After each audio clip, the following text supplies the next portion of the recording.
Yeah, but not that one. So Yeah, it was evoking that. I mean, especially for the cadences. I mean, it's like a very basic kind of cadence that like, right, and Bob Dylan is, I don't know. Yeah, for me probably like the godfather, the singer-songwriter mm-hmm. people. Um and then the other song I was evoking, what's it called? Kings something. It's an Elliott Smith song. I was trying to Mm, put a bit of Elliott Smith in there. nice. I can kind of hear that too now that you say it. I love Elliott Yeah, Smith. Yeah. yeah, it's And great. that's the go ahead. Oh yeah. That's like the ominous thing there too. I feel like that's a very very a very Elliott Smith turn. The ominous feeling of that. Or it's like it's not even ominous, it's somewhere between things. It's a liminal space, you know. There you go. There's your podcast bingo. Liminal space. It's all I'm thinking about. I try not to say it as much because it's all I Liminal think space. about and all I talk about. Yeah. Why who started talking about liminal space? It's part of my rabbit hole. My right. That thing I was talking about, the Doom mod led me to liminal space as and liminal horror and all kinds of yeah, that basically, I don't know if you've like looked very much at that. It's this concept of I know what it is. every space has like there's a starting point and a destination, and in between there's limon, and Mm. but Well, it's interesting to hear your take on it because, like, I have different connotations with it. So, yeah. yeah, I kind of had gone through and watched a few YouTube videos of like different like philosophical kind of takes on it, and so that's like one of three criteria. Mm. Yeah. Um, but this isn't about that. No, this is great. The interesting thing that I'm thinking about is the early bird has crickets didn't speak. To go back to that for a sec, like crickets are good luck. You're not supposed to you're not supposed to hurt crickets, but so it's interesting. Like, does the early bird have good luck because it got a cricket, or does it not have good luck because it got a cricket? That's the mystery for me. I feel like the early bird. Well, for me, so the cricket is like the nighttime Mm-hmm. for me in this. And it's kind of just about how the day destroys the night. Um, but yeah, I would say that the early bird is lucky for having eaten the cricket. Yeah, probably because the bird's doing all right. The other line I didn't mention that I really like is the voices of the endless sea can drown the falling sky. Like, that's great. That stuck with me. So that was one I wrote down. Nice. I also like my lungs are drier than my eyes, and my heart is drenched. I don't know why. So I think we've liked just about all the lines. Yeah. Actually, one that I don't know why, but it stood out in a way that felt it rose to a different level of subject than the rest of the song.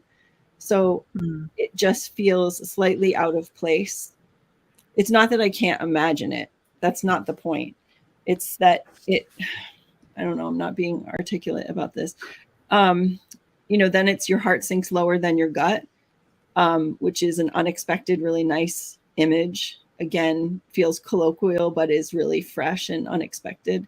But there's something about Prayers for the Dead that made me think that we were going down a road that the rest of the song doesn't really go down. for what that's Yeah. worth. Right. It's kind of like a similar. Worth nothing, but just it sticks out in a way that other lines don't. Right. I think you kind of had a similar comment last week, where I go to the dead in the first stanza every time because everything is just a shout out to the dead. I don't remember that, but yeah, I did the exact same thing. The line was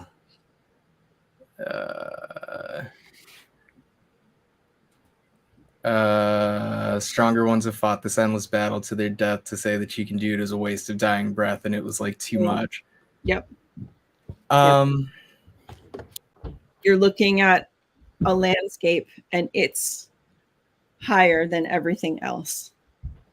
So if there are all these little tiny peaks or something, it's significantly higher, and maybe you want that, and maybe you don't. But like you kind of feel that way because of the dead, not because of like thoughts and prayers. No, it's the whole. I'm with it. A better place is just outside. Say voices ringing in your head. That seems so familiar and so relatable. They're not just thoughts. And then it feels like, and prayers for the dead doesn't really relate exactly to the thought process of all of the voices in someone's head saying, there's something better, and it's just outside of you. It's just on the other side of wherever you are. So the dead. I mean, like it feels like you're having a conversation in your head with like people you've known, people who aren't there, people who might be there in some form, like all the voices, right? People who might be judging what you're doing, people who might like what you're doing.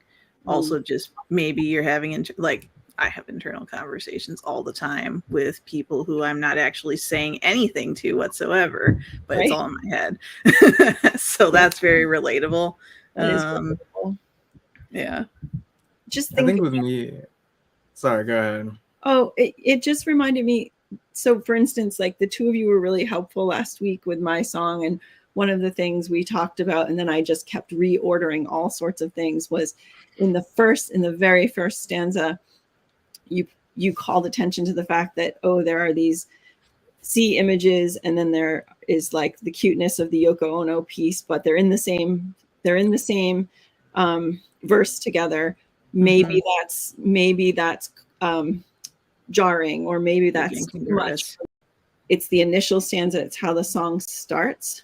And so the line prayers for the dead sort of takes us out of the song, and then we're back in it. Your heart sinks lower than your gut. You feel the heat, your muscles tense, and we're back to the voices. So I don't know. It's just, it's just one hearing, but I would just think about whether or not that's what the image you want, or that's the thing you want.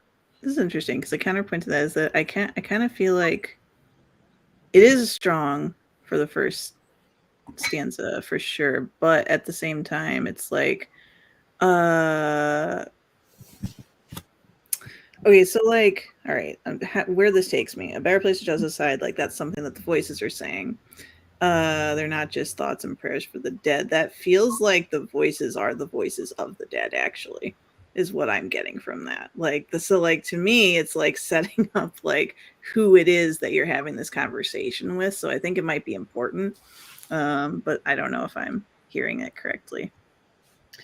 Yeah, I feel like that's kind of where it starts, where this one started for me. But whose prayers are they? The speaker's prayers or the voice's prayers? The